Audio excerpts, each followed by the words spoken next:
We are smoking in the girls' room on WEMFradio.com. I'm Carmelita. We are opening our show today with one of our topics that we're going to be starting out with. That would be the recent shootings in Ferguson, Missouri. How tragic was that? A child, a white officer shooting a black teenager. It aroused a lot of controversy. There are folks that are on both sides of the fence with this. We are going to discuss the Ferguson police shooting in Missouri. We're going to go around the round table. Everybody on today's Smoking in the Girls Room panel is going to introduce themselves. Hi, I'm Val Malta. Happy Saturday. Cindy Canavan. Meredith Chambers. Anna Maria Soriano. Gabrielle Agachico. Who would like to open up this topic? All right, I'll give you the factual background of Ferguson, Missouri. The population of Ferguson, Missouri is about 67% black. And despite an overwhelming minority community, 53 of the police officers are white. Only 3 police officers in that community are black. The mayor and the police chief are white. There is 1 black council member. There are a disproportionate amount of arrests for black residents versus white residents. In 2013, 483 black residents in that community were arrested, as opposed to 36 white residents. A very impassioned mother of Michael Brown made a statement after he was shot that black children are brought down in Ferguson. They don't feel they can be successful because there's a lack of trust in Ferguson of the black community. They feel like the community will bring them down no matter what they do or how successful they are. And let's open it up, ladies. I can certainly understand why that mother feels that way. As a brief example, I spent some torturous time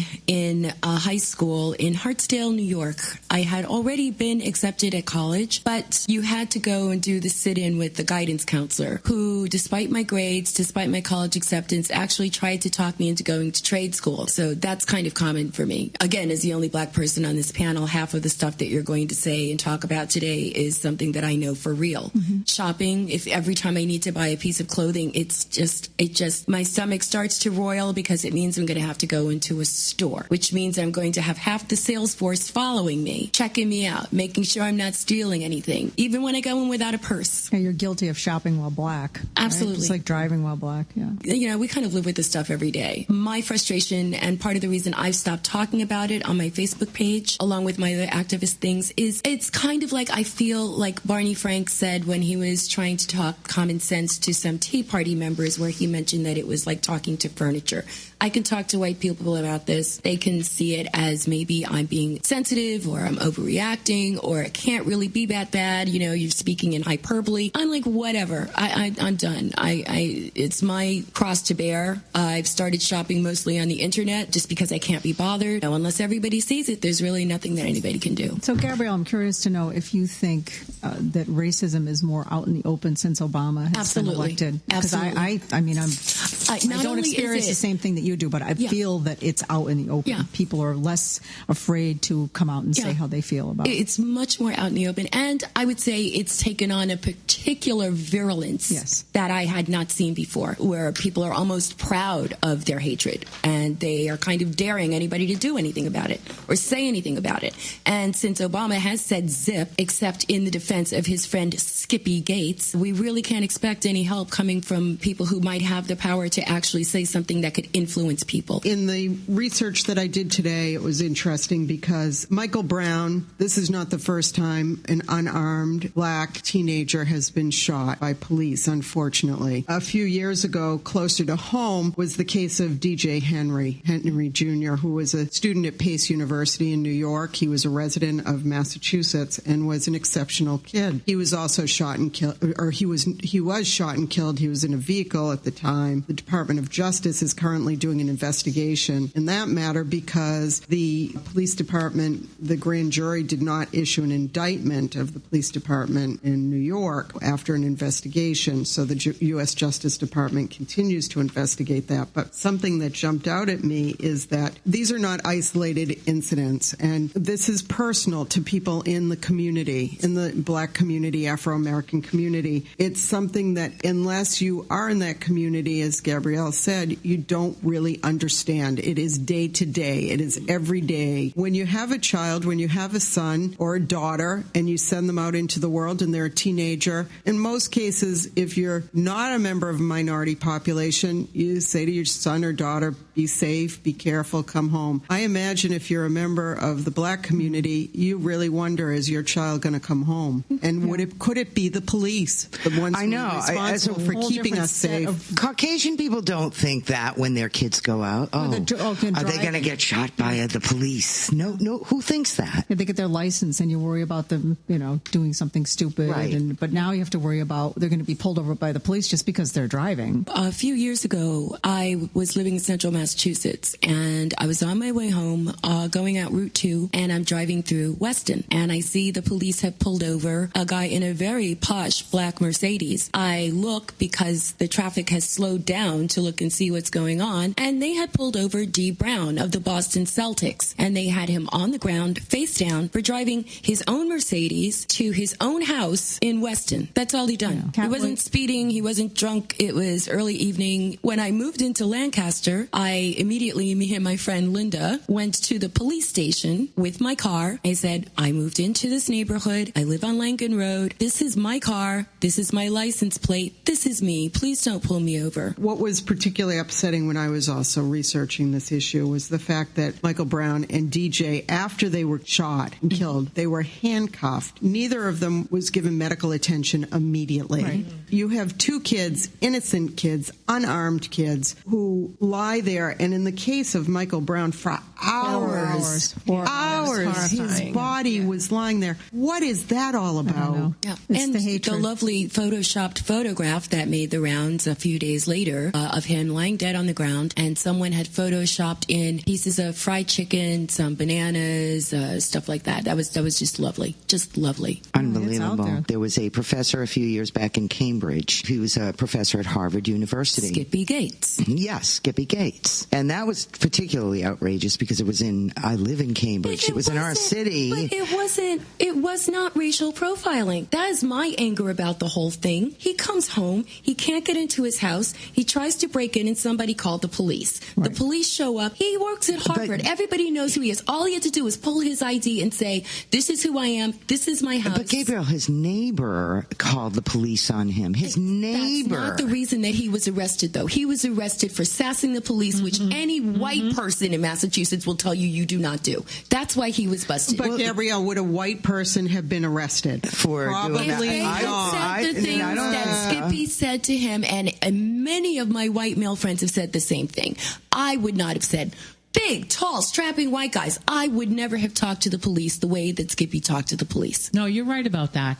It was not racial profiling, and I was insulted that he pulled that term, Mr. Country Club, Mr. Sailboat, Mr. I am over 60 and I allow all my white comrades to still call me Skippy.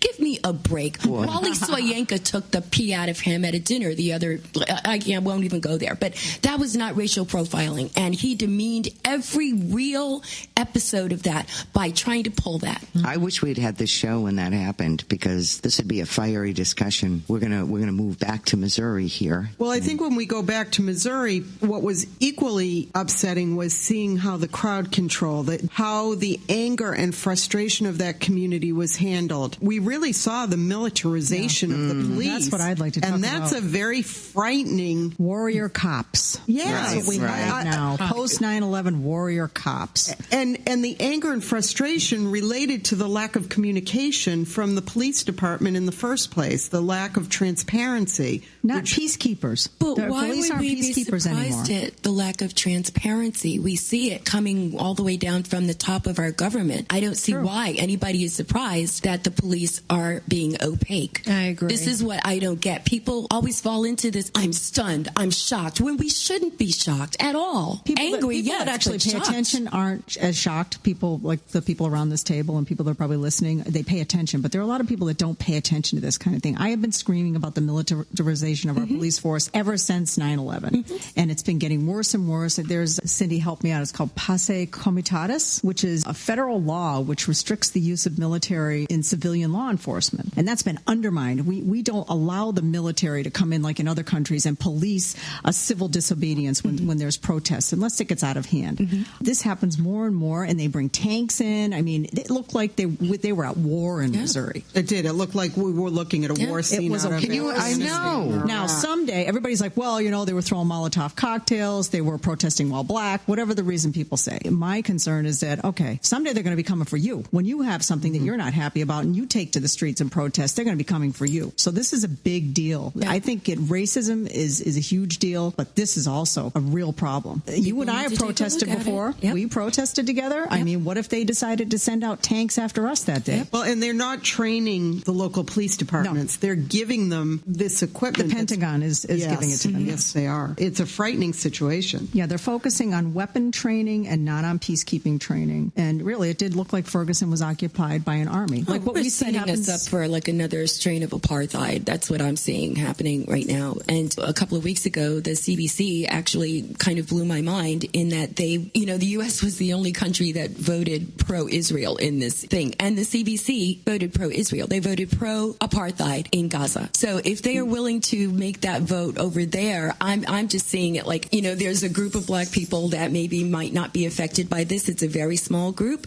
And I think that they're making decisions and choices and giving a viewpoint that is going to help the other side ultimately. Well, we'll have to talk about Gaza in another show. No, I'm just saying. That's a whole big topic. No. I'm not going there. I'm just saying that the Congressional Black Caucus is not being realistic if they can look at Gaza and then look at Ferguson and come up with the decisions that they've made. I think that the American public hopefully has gotten an awakening in terms of race relations in this country because, well, I know, Gabrielle, I'm an eternal optimist. I've said that to you before. I think a lot of the whites have turned their heads and shut themselves down, and we live in communities where we can ignore what's going on in the black community. This was an eye-opener, and, part of this starts with deprivation of education and deprivation of resources that allow people in black communities that have a lot of poverty to be successful. Right. It did highlight the racial divisions and social inequality. It was like a spotlight was on it and continues to be on. Well,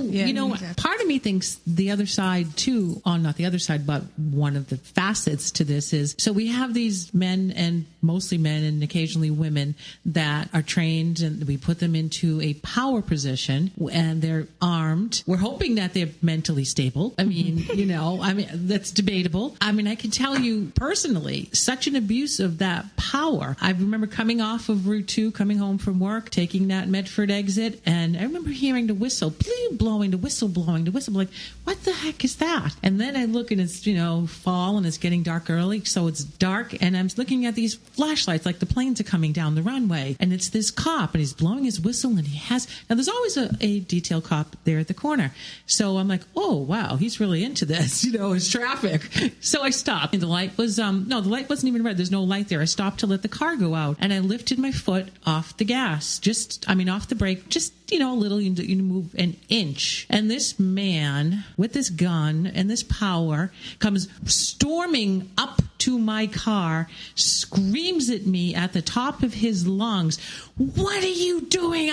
Pointing at me. "I told you to stop." And I was in total shock. Yeah, it's not and protect and serve anymore. It was like, huh? I mean, I was at a loss for words, and he went on much longer than that. And everyone around me was looking. I wasn't trying to get through the intersection. I just happened to accidentally lift my foot off the brake and moved like an inch. Not near him. He walked back over, and I was like, I could not believe it. I called the police department in that city, and I explained the situation. And from that time on, and Gabrielle, you might have seen this in my car, because sometimes we ride home together, I have a mount for my cell phone on my windshield. I'm going to get him.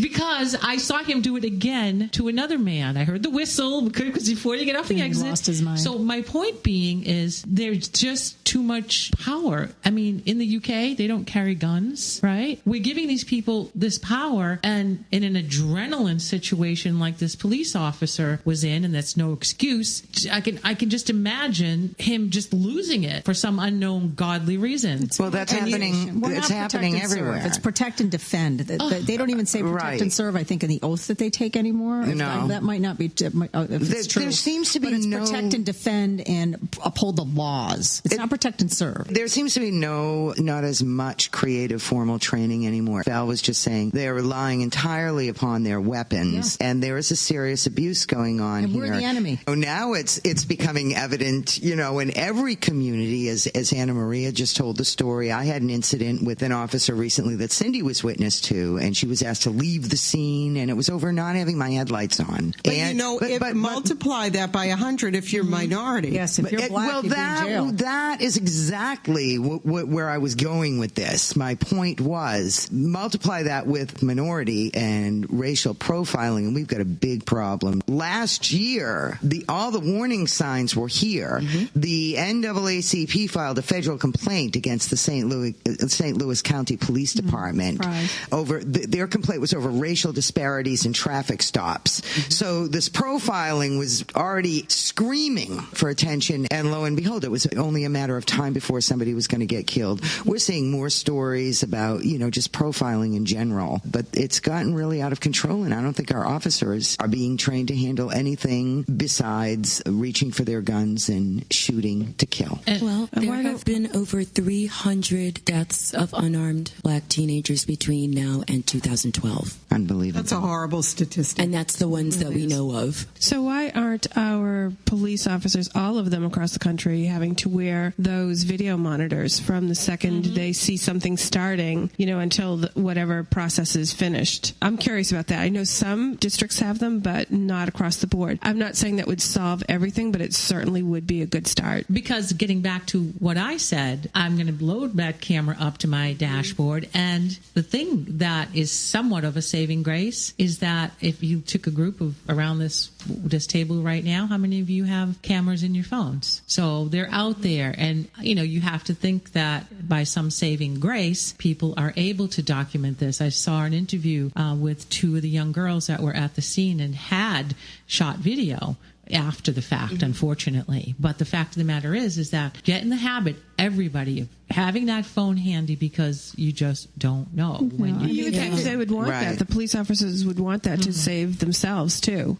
From this incident, whatever the police officer that shot him is saying, who knows what is true or not, because there was no video. So we really can only rely on the autopsy and how the bullets actually hit him. Eyewitness. And then the eyewitness, Well, there's an app that was created by the ACLU that you can download to your smartphone, so that if you are in a situation and you're videotaping, if the officers take your phone, the second that it turns off, the video gets uploaded to the ACLU. Really? Yep. But the police departments need sensitivity training. This has to be first and foremost, that there's training on not overreacting in situations. And in both of these cases, clearly there was overreaction. Mm-hmm. These police officers reached for their guns and shot unarmed teenagers. Didn't they ever get training in shooting to wound or disable and not to kill? I mean, I always thought that the idea was... That's what I thought, too. I thought that they were trained to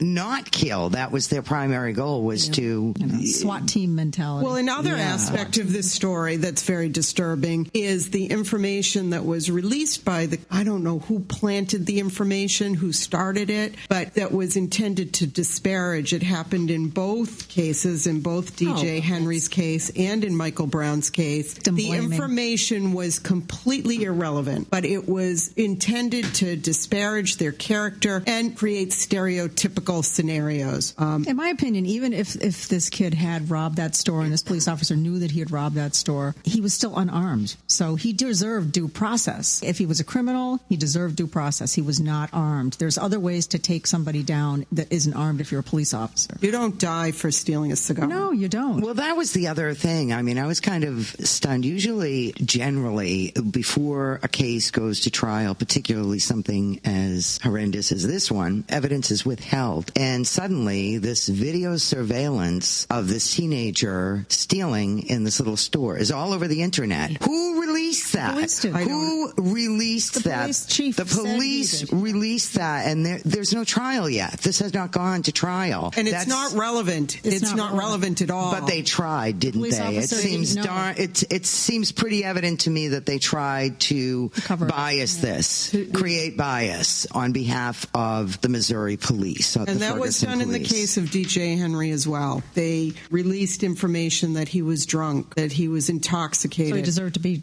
shot. Yes. Not relevant at all to the situation. Who is releasing this? Law enforcement is the first to take custody of these video. The store owners can't just release that. It becomes the property of law enforcement, if I'm not mistaken, or of the state or the city. Right. I mean, yeah. Well, that evidence would not come in at trial because it was so irrelevant, let me tell you. But it created bias. It created national bias. It was fed bias. Fed stereotypes. The potential jury. Right. It was disparaging, and it was irrelevant. Right. So somebody did that. Clearly, they released that information. They released that video to create a buzz that somehow this young man who was unarmed and shot 6 times. They did the same thing with Trayvon Martin in Florida. Even though it wasn't a police officer, they did the same thing. They disparaged this kid. He was a thug. I mean, he ended up being pretty much an axe murderer by the time they got done. It was horrible, the smear campaign. Yeah, he was a kid. Yeah. He's a teenager. Gosh, I read all the reports on Trayvon and thought, he's such an angel next to the way I was when I was a teenager. I don't know. I'm happy that there is some optimism out there. I can't share it at my age. I just don't believe it. I just don't. Well, I don't share it